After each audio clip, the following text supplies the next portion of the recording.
Hi guys! Welcome back sa Luto at Negosyo! Ngayong araw na to ay gagawa na naman tayo ng isang masarap at sobrang lambot na chicken feet. Tara na, simulan na natin!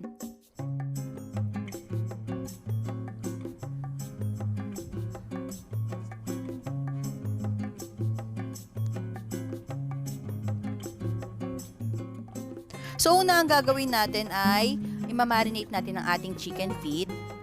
Ang nilagay ko dito ay Knorr seasoning at oyster sauce. Yung exact measurement ilalagay na lang natin sa description box.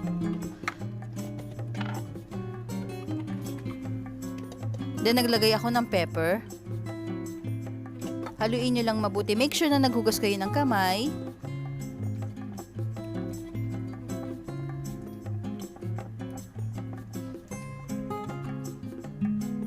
And then nakikita nyo na putol na yung mga kuko ng ating chicken feet. Sobrang linis niya and nakita nyo na matataba yung chicken feet na nabili natin.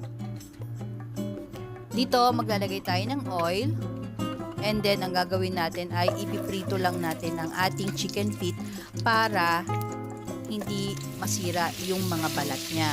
And then naglagay ako ng 1 whole unsalted butter which is 200 grams. Tunawin nyo lang siya.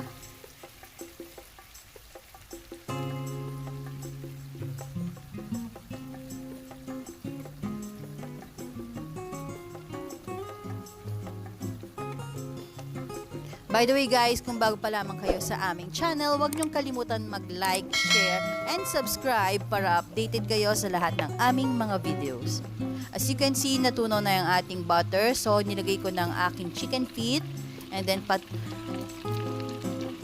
piprituhin lang natin siya.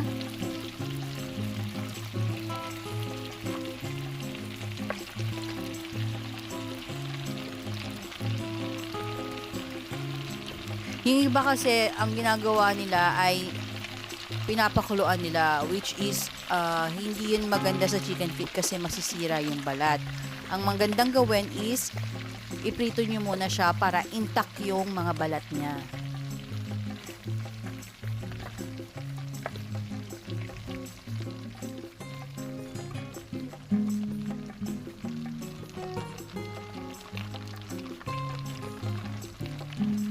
Ito, another recipe to na style ko sa chicken feet, which is talagang masarap siya at magugustuhan nyo din.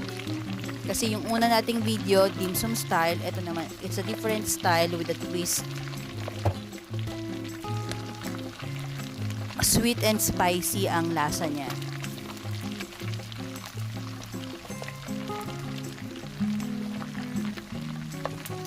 So, tanggalin nyo lang.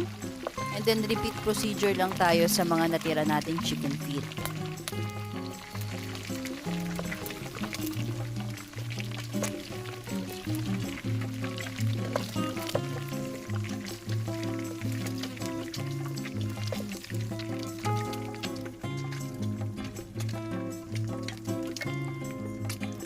So, ito yung mga natira nating chicken feet. Ibalik lang natin siya.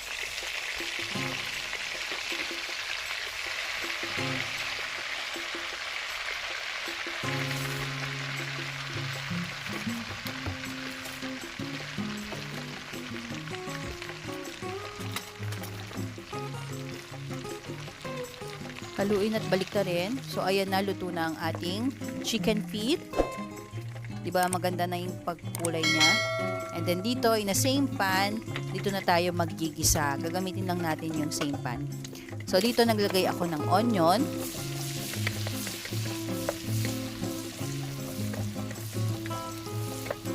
Sautein nyo lang siyang mabuti and then isunod nyo na yung sili at ang ating garlic.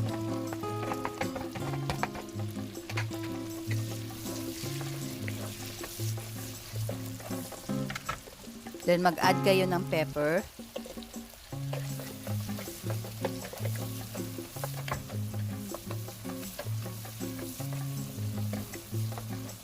And then yung sauce kanina sa ating chicken feet, ilagay lang natin dito. Then mag-add kayo ng 500 ml water. Pakuluan lang nyo siya.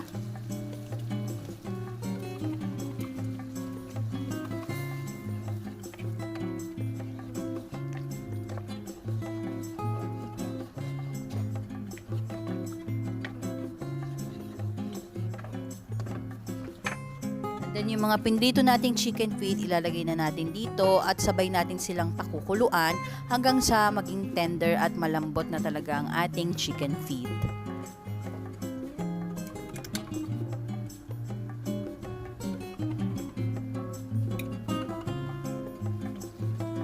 Make sure na nasa medium heat lang. Ayan, tuloy-tuloy lang siya sa pagpapakulo and then check nyo lang siya kung nagiging malapot na ang ating chicken feet. Doon, malalaman natin na luto na.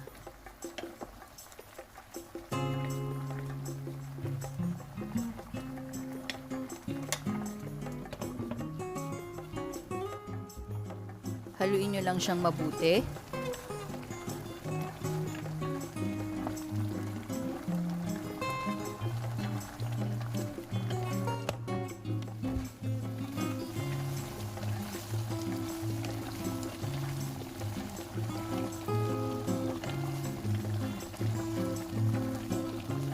And then nag-add ako ng sweet chili sauce.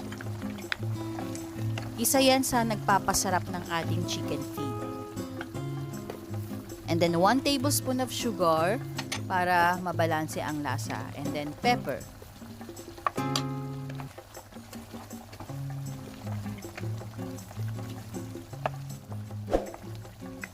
Try this at home at talagang magugustuhan nyo to sa bahay.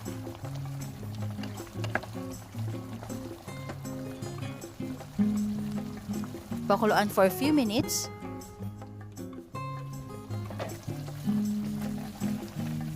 And ayan na, napakasimple at napakadaling chicken feet recipe.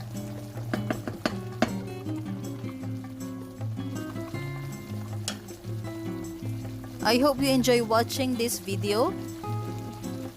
Ito na ang ating chicken feet recipe. Enjoy!